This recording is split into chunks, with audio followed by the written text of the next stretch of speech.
On s'intéresse à nos comportements sociaux, évoquons ce changement de mentalité radical. La contraception était jusqu'à présent une affaire de femmes.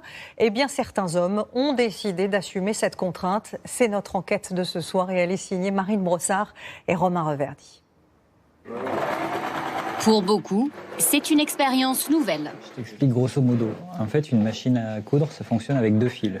Ces hommes apprennent à coudre pour fabriquer leur méthode de contraception, un slip chauffant.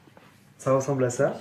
On passe la verge à l'intérieur de l'anneau et en tirant la peau des bourses, elles vont remonter naturellement. La température des testicules augmente alors de 2 degrés grâce à la chaleur du corps. Résultat, la fabrication des spermatozoïdes est interrompue. C'est un urologue toulousain qui a inventé ce dispositif il y a 40 ans.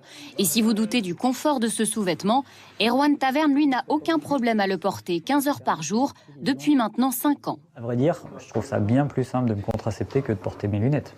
Je l'enfile quand je me lève, je l'enlève quand je me couche.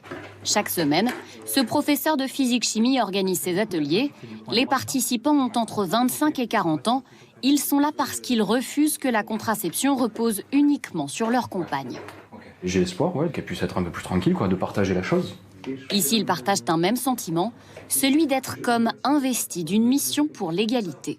On fait quasiment partie des précurseurs, Pour moi, c'est en passant par là aussi qu'on fait avancer les choses. Je me dis que j'ai plein d'amis, justement, qui peut-être seraient intéressés, mais qui sont peut-être pas au courant. Et le fait de voir que je le suis, que ça se passe bien, peut-être que ça va les motiver aussi à le faire.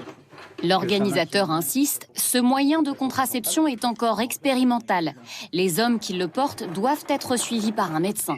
Le docteur Delaunay en accompagne des dizaines. C'est lui qui vérifie qu'il n'y a pas de contre-indication et que la méthode fonctionne. On sait que si ces dispositifs sont utilisés une quinzaine d'heures par jour, ça augmente suffisamment la température locale de façon suffisamment prolongée pour obtenir normalement une vraie diminution de la spermatogénèse. Et il faut qu'après avoir utilisé leur moyen de contraception thermique pendant 3 mois, ils refassent un spermogramme de contrôle pour s'assurer qu'on soit à moins d'1 million de spermatozoïdes par millilitre. À ce taux, l'effet contraceptif est assuré. Près de 10 000 hommes utiliseraient cette méthode aujourd'hui, un chiffre en hausse, mais elle est encore illégale. Les médecins n'ont pas le droit de la prescrire et sa vente, bien qu'elle existe sur Internet, est interdite. Voilà pourquoi la fabrication reste artisanale, parce qu'elle n'a jamais fait l'objet d'essais cliniques. C'est ce que nous explique Pierre Collin, qui milite pour depuis 40 ans. Un essai clinique avec une centaine d'hommes, ça coûte entre 500 000 € et 1 million d'euros, avec une équipe dans un CHU qui a les compétences pour pouvoir suivre. Et à ce moment-là, ça pourrait être mis en vente dans le commerce. Et ça, pour l'instant, qu'est-ce qui manque aujourd'hui? L'équipe, vous pouvez l'avoir? L'équipe existe, il manque les fonds.